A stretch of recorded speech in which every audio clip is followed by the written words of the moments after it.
Well, and I'll give you a little glimpse into Canada and the role of economic development in Canada. But while my expertise right now is in marketing and social media, I've actually spent a number of years as an economic development officer in the province of Ontario in Canada. And so while I love marketing and communications, there's still a chunk of my heart that just has a real care for economic development and my business community.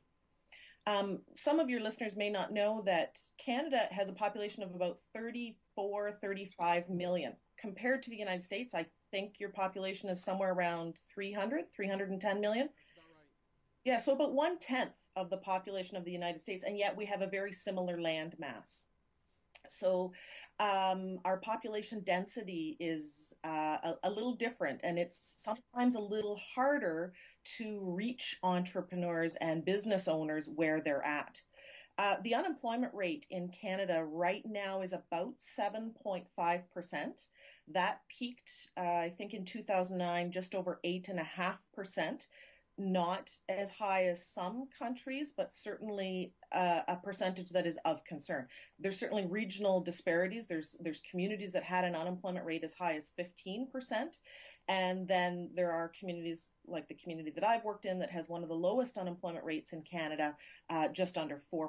So certainly highs and lows, and I think that's probably because Canada is such a diverse country. We have the oil sands in Alberta. We have agriculture, certainly across the country. We have fishing and resources on both coasts, the Pacific and the Atlantic coast. We have mining and forestry in certain regional areas. We have a fairly strong manufacturing sector, although it has taken a hit in the last few years. And we certainly have an emerging knowledge and innovation sector. I'm seeing more and more focus on that.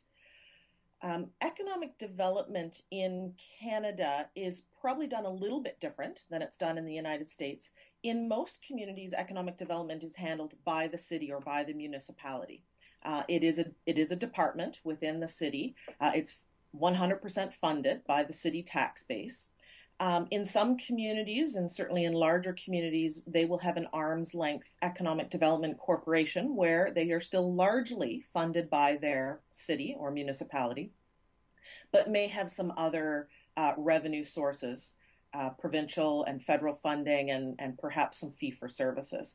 And then there are some regional entities, so smaller communities that have banded together to promote their region as an economic destination. So those are the primary ways that we do economic development in Canada.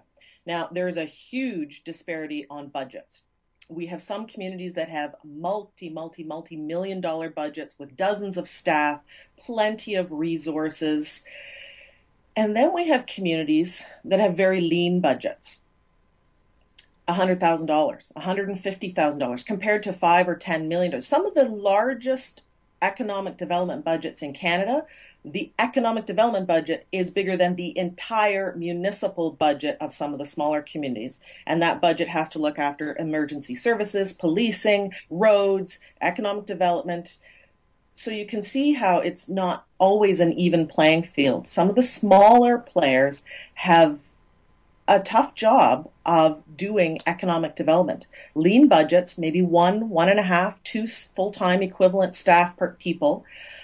So it's a challenge because a decade ago, you could just focus on industrial attraction. You could just focus on chasing smokestacks. And then there was an emergence of business retention and expansion, that model of working with your existing businesses, making sure that they're strong, making sure that they're supported, making sure that your workforce is a healthy and well-trained workforce. But I've seen in the last, since our most recent economic downturn, a real shift into entrepreneurship and the supporting of entrepreneurs and the supporting of that creative economy, knowledge-based economy. And that is why I see such tremendous potential for iCAN-Global in Canada. I could pull a dozen economic development strategic plans without much effort that all identify supporting their creative economy and supporting their knowledge-based economy as one of their strategic priorities.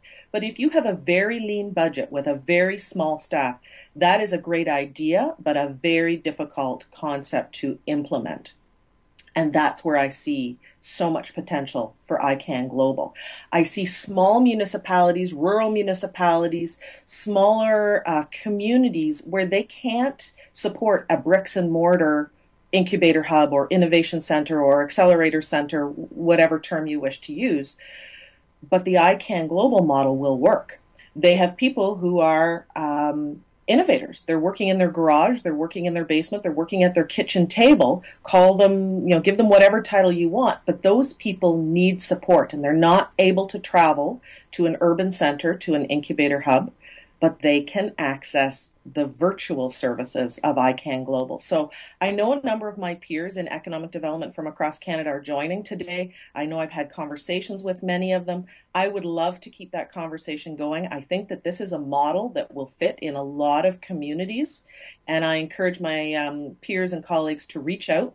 Find me on LinkedIn, Facebook, email, pick up the phone if we really want to go old school, and reach out and let's have that conversation about how we can really effectively support that knowledge economy in our communities.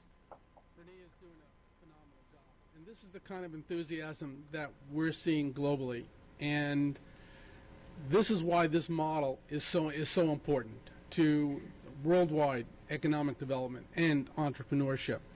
Bernia, how is the cleantech development in Ontario?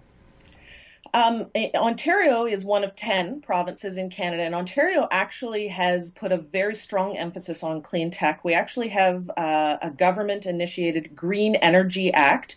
It isn't without controversy, and not everybody loves it and supports it, but the government has certainly put a priority and is sending the message that renewable energy, clean technology, it's a priority, that we need to shift the way that we're doing business, and we want to support that economy. A lot of financial resources have been put behind research and innovation. In fact, there's an entire ministry of research and innovation here in Ontario. And I think that the timing is right to support those entrepreneurs that have a creative, innovative idea. And to do it in this virtual way, just because they aren't in an urban center doesn't mean that they don't lack the mentorship and the resources that iCAN-Global can provide. Bernia, thank you so much for your enthusiasm and for all the work you've been doing. Are there any questions for Bernia?